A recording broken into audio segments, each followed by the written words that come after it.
Assalamualaikum warahmatullahi wabarakatuh. Selamat datang kembali di channel Sekolah YouTuber. Teman-teman, di video ini saya akan membagikan tahapan-tahapan yang benar membuat channel YouTube. Jangan sampai setelah membuat channel YouTube 10 video, 20 video lalu mandek di tengah jalan.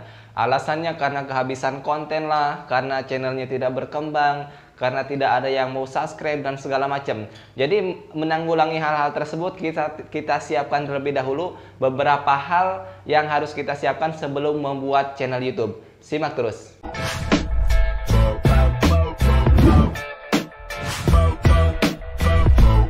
Oke teman-teman, yang pertama, langkah pertama sebelum membuat channel YouTube yaitu kita harus menentukan niche ataupun topik daripada channel kita. Ini sangat penting karena akan menentukan perkembangan channel kita ke depannya. Berkembang atau tidaknya channel kita ditentukan dari topik ataupun niche video yang akan kita buat. Usahakan satu channel itu satu niche ataupun satu topik video, karena channel yang satu niche itu akan lebih mudah direkomendasikan oleh YouTube. Nah, untuk pemilihan niche ini, topik video ini, usahakan yang sekiranya kita mampu menanganinya, mampu menjalaninya. Jadi kalau bisa itu di kehidupan kita sehari-hari, entah pekerjaan kita, entah hobi kita. Jadi kita sudah terbiasa melakukan hal-hal tersebut. Jadi seperti itu teman-teman. Jangan sampai kita misalkan buat konten makan-makan tapi jarang jajan. Misalkan kita buat konten mancing tapi mancingnya setahun sekali ataupun sebulan sekali, itu susah berkembang. Jadi usahakan minimal itu kita targetkan 2 video dalam 1 minggu, itu minimal teman-teman. Kita harus mampu, jadi kita pikirkan terlebih dahulu niche apa, topik apa yang sekiranya kita mampu menjalaninya. Kemudian yang kedua, kita harus tahu siapa yang akan mensubscribe channel kita nantinya. Jadi seperti ini, kalau kita paham untuk siapa channel kita dibuat, konten kita dibuat, maka kita akan memahami siapa yang akan mensubscribe kita. Misalkan gini, kita membahas topik memasak misalkan. Nah, memasak itu kemungkinan yang menyukainya itu adalah ibu-ibu teman-teman. Jadi kita harus sesuaikan gaya bahasa kita, gaya bicara kita, kemudian cara pengemasan konten kita, itu yang sekiranya disukai oleh ibu-ibu. Jangan sampai kita buat konten masak tujuannya untuk ibu-ibu tapi bahasanya bahasa anak-anak muda yang alay-alay gitu kan, itu kemungkinan kurang nyambung. Jadi seperti itu. Kita harus tahu siapa yang akan mensubscribe kita. Contohnya lagi, misalkan kita buat buat konten tentang pelihara ayam, tetapi kita menggunakan bahasa-bahasa gaul yang ternaknya tampang-tampangnya enggak sesuai dengan petani ayam. Jadi apalagi bahasanya bahasa-bahasa alay-alay zaman sekarang, itu kemungkinan yang nonton videonya kan kurang serk, karena kemungkinan yang nonton konten tentang ternak ayam itu adalah bapak-bapak kebanyakan. Jadi seperti itu. Kita harus tentukan, harus tahu siapa yang akan mensubscribe channel kita. Kemudian langkah yang ketiga yang tidak kalah penting, kita harus siapkan nama channel. Nah, nama channel ini kita usahakan jangan yang sudah banyak dipakai orang. Jadi kemudian jangan juga membuat nama channel yang sering dibuat judul dalam video orang lain. Jadi saya contohkan seperti ini. Dulu saya membuat channel Rumah Kayu Kuburaya itu dulu nama channelnya Rumah Kayu, nggak ada kuburayanya. Jadi sekali dilakukan pencarian, pencarian channel itu ataupun di searching di YouTube itu yang keluar video-video rumah kayu, video-video orang lain. Yang cara membuat rumah kayu lah, yang rumah kayu yang segala macam, yang judul-judul video dengan rumah kayu. Sedangkan channel kita itu karena masih baru, kemudian namanya juga sama dengan video orang lain, jadi susah sekali muncul, bahkan tidak muncul di pencarian. Oleh karena itu, menentukan nama itu sangat penting. Bisa nama teman-teman ataupun bisa sesuaikan juga dengan topik daripada channel ataupun videonya nantinya. Teman-teman juga bisa lakukan riset terlebih dahulu di pencarian, kemudian di filter itu kan ada channel. Nah, di situ bisa cari apakah sudah banyak yang pakai atau belum. Kalaupun misalkan nama itu biasanya sudah banyak yang pakai kan, itu nanti di ujungnya dikasih apalah pembeda gitu teman-teman. Jadi seperti itu. Yang ketiga, kita harus siapkan nama yang sekiranya mudah diingat, mudah dilakukan di pencarian. Yang keempat, kita harus minimal menyiapkan 50 video pertama. ataupun istilahnya 40 atau 50 video pertama lah. Semakin banyak semakin bagus.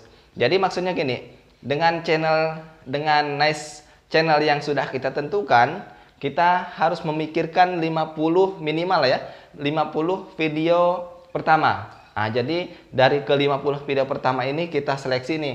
Misalkan sekolah YouTuber ini sebelum saya membuat channel itu sudah ada bayangan. 50 video pertama itu sudah ada bayangan. Dari mulai cara membuat konten, cara mencari subscribe, sampai cara monetisasi, sampai cara mendapatkan penghasilan, itu sudah saya rincikan dari awal sebelum pembuatan channel.